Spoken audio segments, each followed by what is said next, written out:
Victoria Pemberton, heiress to 500 million, dines at the most exclusive establishment in the capital when waiter James Harrison approaches trembling. The pearl necklace she wears glimmers in the candlelight, but when James whispers, "Excuse me, madam, that necklace belonged to my mother," Victoria's world stops. James isn't just a waiter. He's the son of the former housemaid who worked for the Pemberton family 30 years ago. The necklace Victoria believes is a gift from her late father is actually the last memory of a mother who died in poverty, stolen by her own employers. The truth that will emerge that night will destroy an empire built on others' suffering and begin the most impossible and redemptive love story in London. London, the Savoy Grill. Strand. The evening of November 15th enveloped the capital in a mantle of golden lights, whilst London's elite gathered at the most exclusive restaurant in the city for the annual charity gala of the Pemberton Foundation. Victoria Pemberton, 35, sat at the head table with the grace of one born to command. Heiress to the Pemberton Holdings empire, valued at 500 million, her every movement exuded elegance and power. The burgundy dress, by Alexander McQueen, fitted her figure perfectly, whilst her honey-blonde hair, swept into a sophisticated chignon, framed a face of classic English beauty. But it was the pearl necklace that truly captured attention. 3 strands of perfect pearls with a diamond pendant that sparkled in the soft candlelight. It was the last gift her father had given her before dying 5 years earlier, and for Victoria, it represented not just a precious piece of jewelry, but the symbol of paternal love and family heritage. Guests rose one after another to congratulate her on yet another foundation success. But Victoria smiled mechanically, her mind already projected towards the next international meeting. She was accustomed to these evenings, beautiful, expensive, and empty as her life.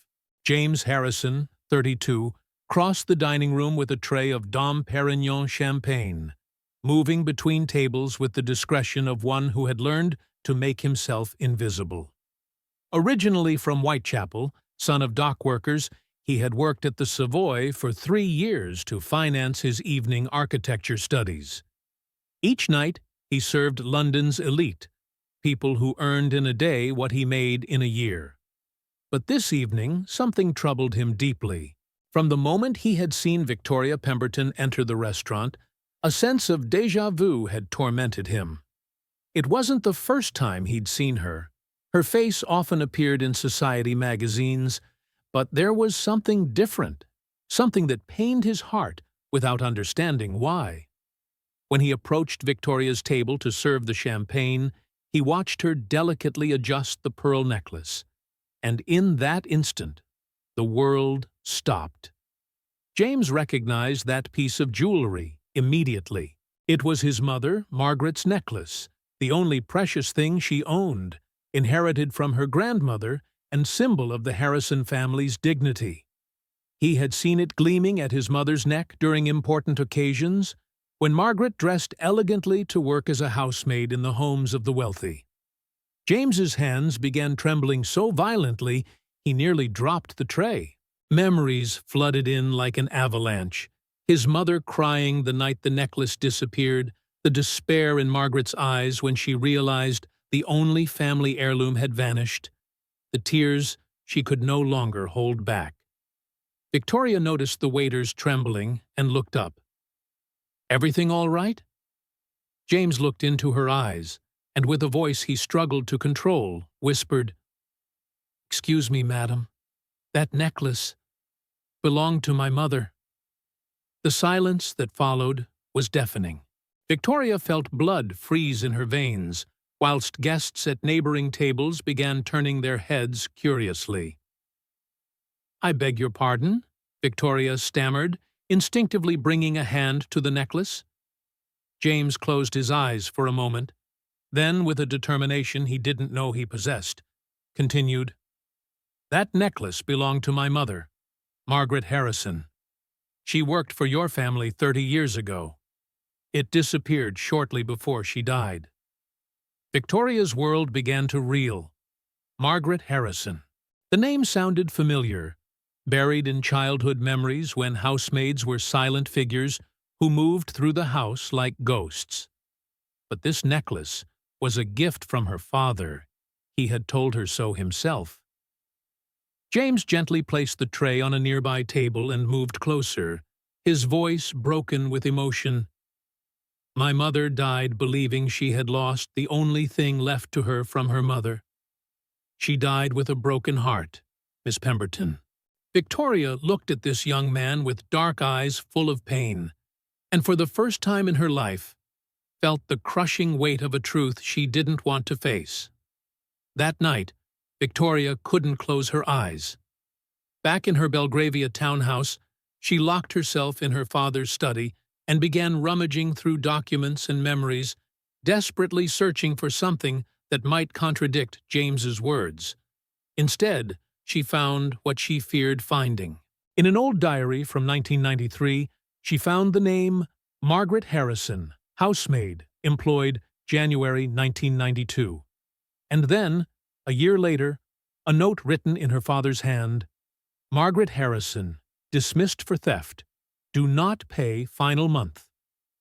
Victoria felt her stomach clench. She continued searching and found other evidence of Margaret's presence in the house. Receipts for her wages, a recommendation letter never sent, and finally, in an envelope hidden behind other documents, a photograph. It was Margaret Harrison, a woman of about 30 with the same dark eyes as James, smiling sweetly whilst holding a girl of about 5 years old. And around Margaret's neck gleamed unmistakably the pearl necklace that Victoria now wore. But the most shattering discovery came when she found her father's personal diary, hidden in a safe whose combination she had only discovered after his death. The pages from 1993 told a story that broke her heart. Margaret Harrison was an honest and hard-working woman, a single mother raising her son James with great sacrifice. But she had discovered something she shouldn't have: the illegal dealings that Charles Pemberton conducted to expand his property empire. Margaret had threatened to report him if he didn't stop extorting land from poor farmers in the home counties. Charles's response had been merciless. He had accused her of theft, taking her necklace as evidence of the crime, and dismissed her immediately, forever ruining her reputation. The diary also revealed that Charles had kept the necklace as a trophy of his power, and years later had given it to teenage Victoria, inventing the story of having bought it for her. Victoria wept, as she hadn't wept since childhood, realizing that her entire life had been built on foundations of pain and injustice. The family empire, her wealth, her social status, everything was stained with the blood of innocent people like Margaret Harrison. At dawn, she made a decision that would change everything. She had to find James and return not only the necklace, but also the dignity that her family had stolen from his mother. James lived in a small flat in Whitechapel, in a council block where traffic noise mixed with neighbors' voices. When Victoria rang his doorbell at 8 in the morning, with red eyes and the necklace in a velvet box, James thought he was dreaming. "I've come to return what belongs to you," Victoria said without preamble, extending the box. James looked at her incredulously. The woman before him was no longer the icy heiress from the night before, but a vulnerable person, marked by pain. "I don't understand," James stammered. "What does this mean?" Victoria entered the modest but clean flat, noticing Margaret's photos scattered on the furniture.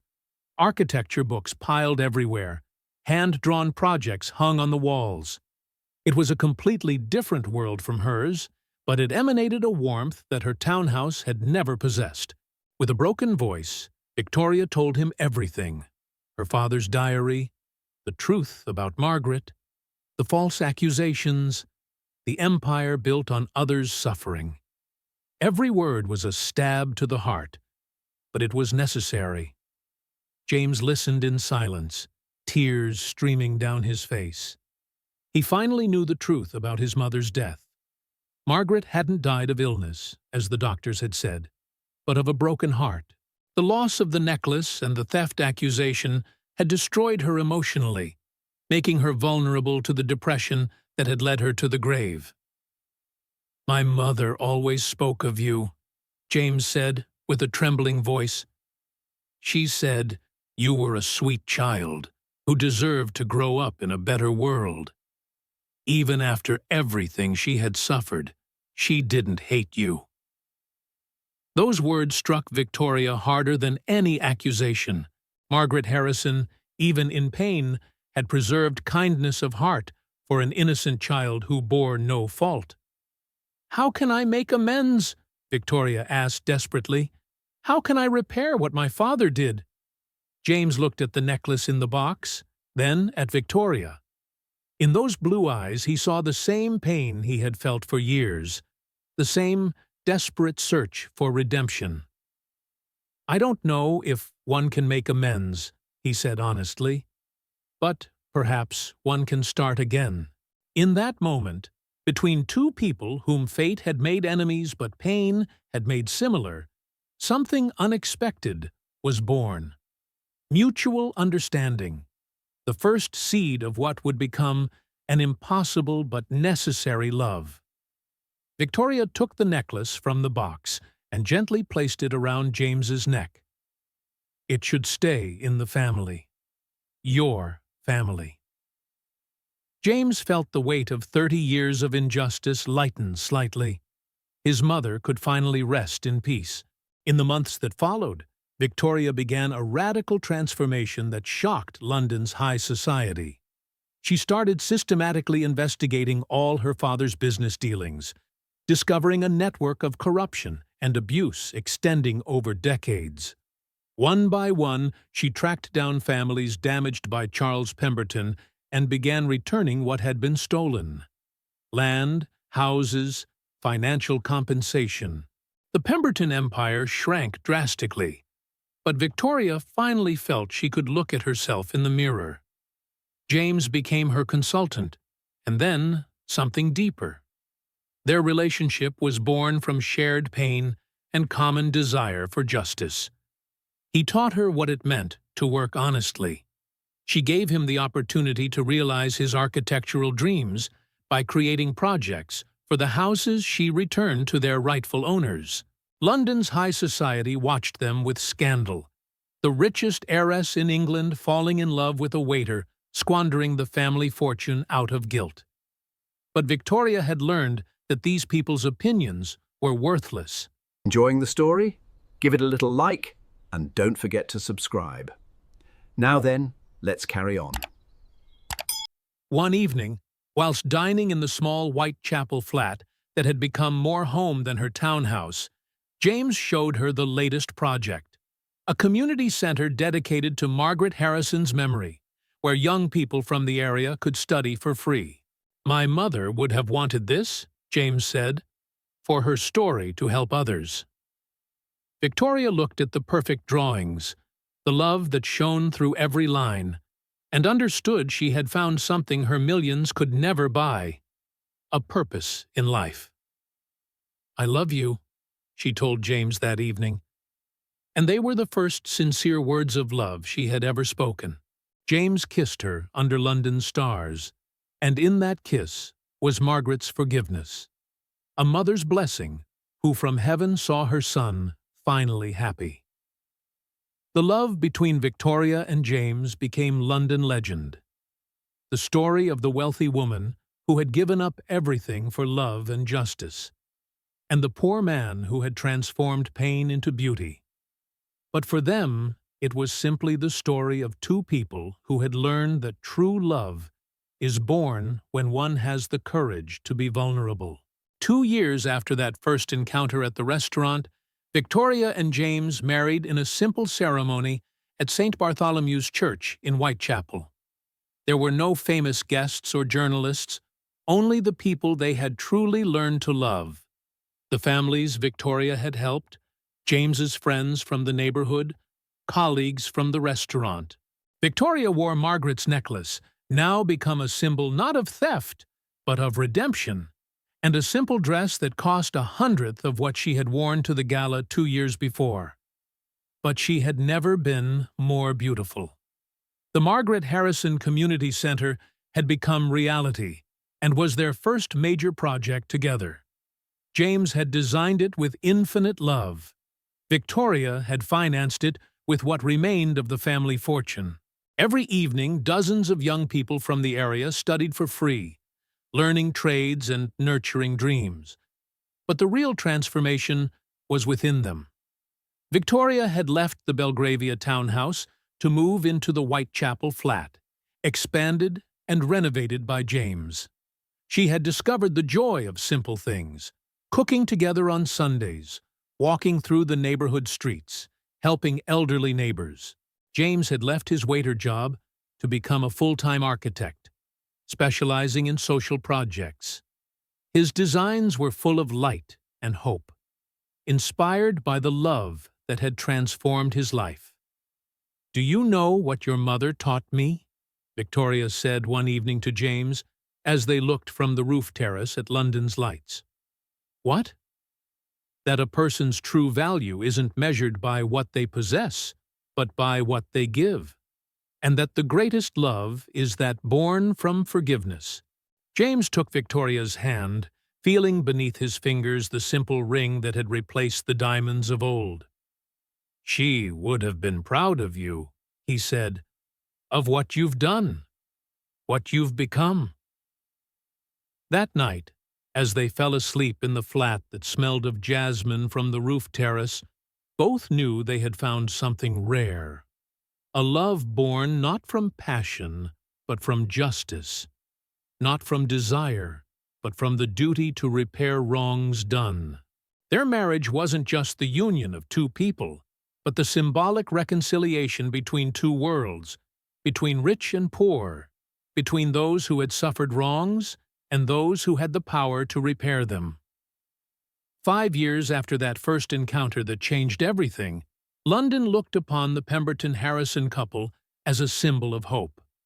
But behind the public success, there was a daily life made of small miracles that only the two of them truly knew. It was dawn on the 5th anniversary, November 15th, when Victoria awoke in their Whitechapel bed, the first rays of sunlight filtering through rough linen curtains. Beside her, James still slept, his relaxed face no longer showing the stress lines from his waiter years. James's hands, now calloused from construction work but always gentle when they touched her, rested on the blanket that Grandmother Margaret had sewn by hand. Victoria rose silently and went to the next room where their child slept. Margaret Harrison Pemberton, 3 years old, with her father's dark curly hair and her mother's deep blue eyes. The little girl slept clutching a stuffed cat that James had given her, whilst above the cot, Grandmother Margaret's framed photo watched over her. "Good morning, Grandmother Margaret," Victoria whispered to the photo, as she did every morning. "Your granddaughter is growing strong and beautiful, just as you would have wanted." It was a ritual she had developed naturally, this silent dialogue with the woman she had never known but felt present every day. Margaret Harrison had become the patron saint of their family, the loving presence that had transformed pain into blessing. James awoke and joined her, embracing her from behind as they watched their sleeping child together. "Today's the day," he whispered. "5 years ago, my life changed forever." "Our life," Victoria corrected, leaning her head against his shoulder. "Mine changed that night, too." In the kitchen, whilst they prepared breakfast together, a daily ritual they had never delegated to anyone, Victoria thought about how much they had changed. The Belgravia townhouse had been sold and transformed into a refuge center for single mothers in need. Their Whitechapel flat, expanded by connecting 3 housing units, had become not only their home, but also the operational headquarters of their social architecture practice. "James, do you remember what your mother said about forgiveness?" Victoria asked, whilst James prepared coffee with the cafetiere that Margaret had left him. "That forgiveness isn't forgetting the wrong suffered, but choosing not to let that wrong consume us," James replied, repeating the words Margaret used to whisper to him as a child when they came home from the hardest working days. Little Margaret woke up and ran into the kitchen, hair tousled and a smile that lit up the room. Every morning before breakfast, the child would take the pearl necklace that now rested in a glass display case in the living room and press it to her chest, as if embracing the grandmother she had never known. "Grandmother Margaret, is today a special day?" the child asked the necklace, with the seriousness of one who truly believes in receiving an answer. "Yes, darling," Victoria said, kneeling beside her. "Today, we celebrate 5 years since Daddy and Mummy met. It's the day when Grandmother Margaret brought together 2 hearts that were meant to love each other." The child nodded solemnly, then ran to return the necklace to its place of honor. During the day, Victoria and James worked side by side on their projects. The Margaret Harrison Community Center had become a model replicated in 12 English cities. The Pemberton Harrison practice had designed over 50 social housing developments that restored architectural dignity to low-income families. Each project bore a small plaque. "In memory of Margaret Harrison, who taught us that love always triumphs over injustice." In the afternoon, as every week, they visited Kensal Green Cemetery, where Margaret rested. The grave, once bare and neglected, was now always covered with fresh flowers and surrounded by thank-you letters from families who had benefited from their projects. "Mum," James said, kneeling on the grave, "today I celebrate 5 years of true happiness. Thank you for sending Victoria into my life. Thank you for transforming your pain into our joy." Little Margaret placed her wildflowers on the grave and whispered, "Grandmother, when I grow up, I'll make beautiful houses for everyone, like Daddy does." That evening, whilst they dined on their roof terrace overlooking Whitechapel's rooftops, a call came that changed everything. The Queen wanted to award Victoria and James the Order of the British Empire for their social work. "I don't know whether to accept," Victoria said. "I haven't done anything heroic. I've only tried to repair my father's wrongs." "We'll accept," James said with determination. "Not for us, but to give voice to all the Margaret Harrisons of England, to all the honest people who suffer injustices. That medal won't be ours. It will be my mother's." That night, whilst they put little Margaret to bed, Victoria read the story she had written for her. The tale of the sad princess who learned to love thanks to the prince architect, and Fairy Margaret, who from heaven protected all the children of the world. "Mummy," the child asked before falling asleep, "when I grow up, will Grandmother's necklace be mine?" "Yes, sweetheart," Victoria said, "but always remember that its value isn't in the pearls, but in the love it represents, and that love teaches us to be fair to everyone." The child fell asleep smiling, and Victoria and James remained on the roof terrace under London's stars. "Do you know what I think?" Victoria said. "That Grandmother Margaret's love didn't die with her. It has multiplied through us, through everyone we help, through our daughter who will grow up knowing that love is stronger than hate." James took Victoria's hand and looked at the lights of the eternal city. "My mother won, Victoria. She won against your father, against injustice, against poverty, because her love created all this." In that November night, exactly 5 years after that first encounter that changed everything, the Pemberton Harrison family represented living proof that true love can be born from the greatest tragedies, that forgiveness can transform pain into beauty, and that it's never too late to start building something just.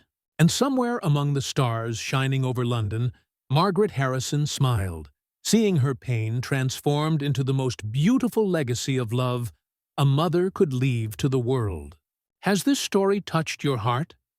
Has it made you believe in the power of forgiveness and the possibility of redemption? If you too believe that true love can be born from justice, that it's never too late to repair past injustices, and that true wealth is measured by what we give to others, like and share this video.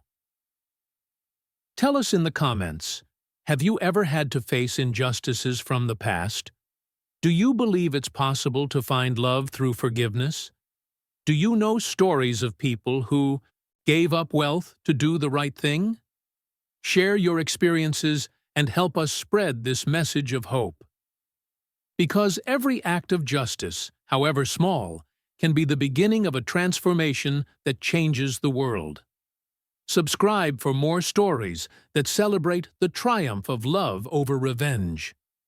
Like, comment, share, and subscribe for stories that prove the strongest love is born from the courage to do what's right.